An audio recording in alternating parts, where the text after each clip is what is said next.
Welcome. This is the new microphone, the new studio microphone, and what I spent all this money on microphone. So now we'll see how the audio sounds with this microphone. Fair enough? Good. Let's go. I want to thank all of the fans out there who watch my channel, those who hear every day but hate my channel every day. All of you guys who like teams from other cities, states, you guys have sent congratulations to me and the Chicago Cubs. And I want to say thank you for that, because I haven't really been around to put out a lot of videos, and you still came by to support and share into the videos I'm sending out about the Cubs and enjoying the rally, and seeing all the stuff that's going on. I'm not at the parade today because I'd rather watch it from home. I was at Wrigley. That was enough. You're going to be like estimated 5 million plus people here today in the city. That's a lot of revenue for the city, and it's going to be hard to move around in the city. So this is when I stay at home. But all the bandwagon jumpers, it's your time. Get on down there and have a blast. Now, let's get into this video. The Golden State Warriors hosting OKC Thunder, Oklahoma City Thunder, which was really Kevin Durant versus Russell Westbrook. Let's be honest. The NBA set everybody up. I'm like, how do these two guys let the NBA manipulate them so much to build this up into a hate fest between Kevin Durant and Russell Westbrook? They keep saying, I'm going to talk about it no more. But then they keep talking about it. And then it's all the quotes and the war words, and now he's with a real team, and he feel like he got guys that got his back. If Kevin Durant wants to be petty, let him be petty. Go and treat the game as the same. But the NBA needs to stop doing that. They always do that. With a superstar player in the league, they pair them up. And I guess they say, this is the way we could sell. This is the way you sell NBA basketball games. Which you really don't have to, because you got like 4 to 5 players on the other team. That's great. And then on the other side, you got exactly what I was talking about. And I want to address this to the people like Stephen A. Smith, who had a problem with Kevin Durant leaving Oklahoma City and going to Golden State, saying they had a great team over there in OKC. That's what I had a problem with. They had a great young team over there with Cantor and Russell. He's coming along. I'm like, are you kidding me? They have a great young team. Is that a joke? Over 60% of the offense, over 60, came from Kevin Durant and Russell Westbrook. Now, this is what I know. That team was so mediocre, it shouldn't have even been that far in the Western Conference Finals. Adams is going to be who he is. The guy they got is Sabonis. I don't know if he's related to the other Sabonis that used to play for Portland, but he has post moves. He's going to be an asset down the road, the forward. But Cantor, how many minutes he play? 3? So the team is showing you they're not really into Cantor, really. What did he contribute? Nothing, right? I didn't think so. But he talked a lot from the sidelines, arguing with Durant and making good footage while Adams staring him down. Look, they can stare all they want. They can get their show. Durant is going to score what he's going to score.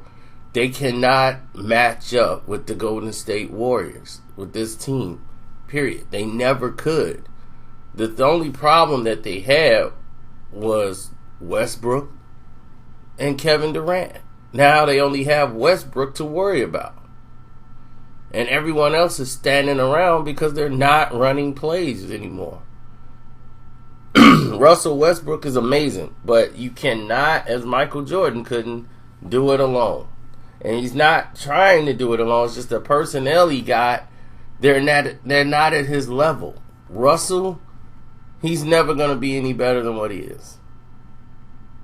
He's more focused on defense and being that guy and not scoring that much, and that's fine, but they need somebody at that 2 spot that's going to be a threat, or somebody that's going to put up some points that they know can shoot and not afraid to shoot. He's not looking for Westbrook when he get the ball. He's looking not to take the shot. It's too many of those. I mean, that guy shouldn't be in the starting lineup. That guy shouldn't be a starting guard, period. He's not starting material. He's come off the bench and relieve you. When you need somebody for some defensive stops, you can bring him in. But they're not going to go anywhere. All those games they're winning, the NBA is going to keep pushing OKC along so they can get steamrolled by Golden State in the playoffs. But this team can't compete. That's the only appeal they have. Westbrook is carrying this team, as we told you he would, because they're not good enough to vie for a championship. If Kevin Durant stayed, if Kevin Durant goes anywhere, what difference does it make? This team wasn't going to an NBA championship anyway, not with that personnel. They were one shot from the finals. You think they would have won it with that team? No. The team is not good enough to win an NBA championship. It's just not. I mean, looking at that Cleveland team, it makes you think like, well, if they could do it, this team is just as terrible. We got 2 superstars. Yeah, but see, over there, people know they roles. You got LeBron James. I mean, you got the whistle. You got Kyrie Irving, which means you got a guy who can make some shots when it needs to be made.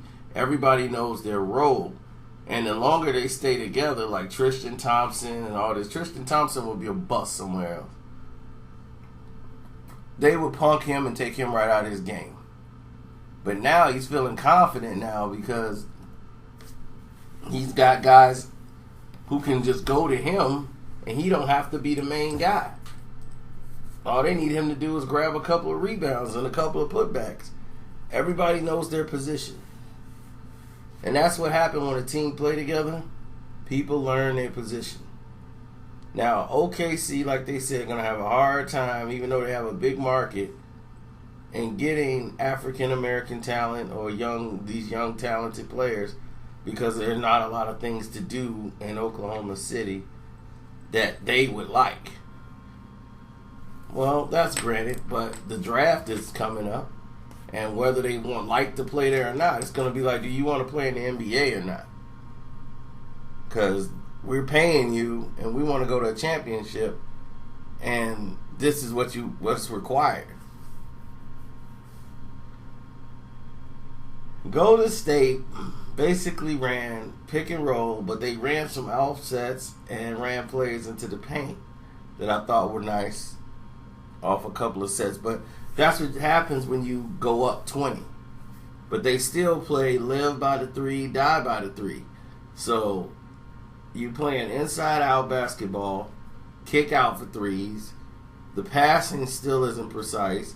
You still have guys standing around defensively instead of cutting off lanes and getting to the spots. In the third quarter, I think they played a little bit better. Second quarter is where the game got away from OKC and they never recovered. They matched them shot for shot throughout the rest of the game. But at that point, you can't put up an 11-point quarter against Golden State and expect to win the game. When they put up like 35 in a quarter and you put up 11, you're going to have major problems. And then how long can Westbrook keep this pace up before he's injured? Nobody's even talking about that.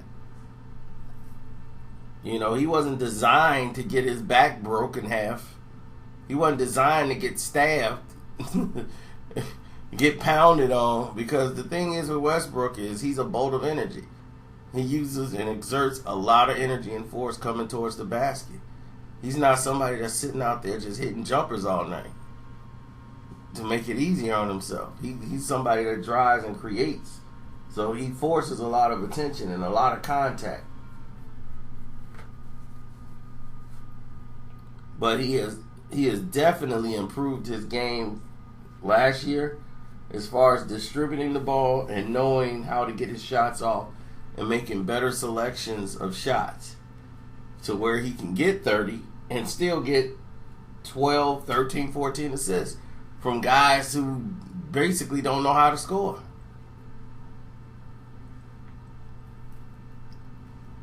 So he's definitely making them seem like they're gooder than what they are, when I see right through that these guys are nothing. They're done. Like, I'm like, these guys here are like a B squad. No, even that, less than that, like a C squad. Most of these guys wouldn't even start. Adams, well, you know what Adams going to be. He's a good body. He's a good starter, but he's not going to dominate a game. He's going to leave you maybe a little bit. You're going to need Westbrook to put up 70% of the offense. And pray to God that y'all can put up the other 30. So, on that note, I'm out. And tell me what you think of the new microphone. Peace.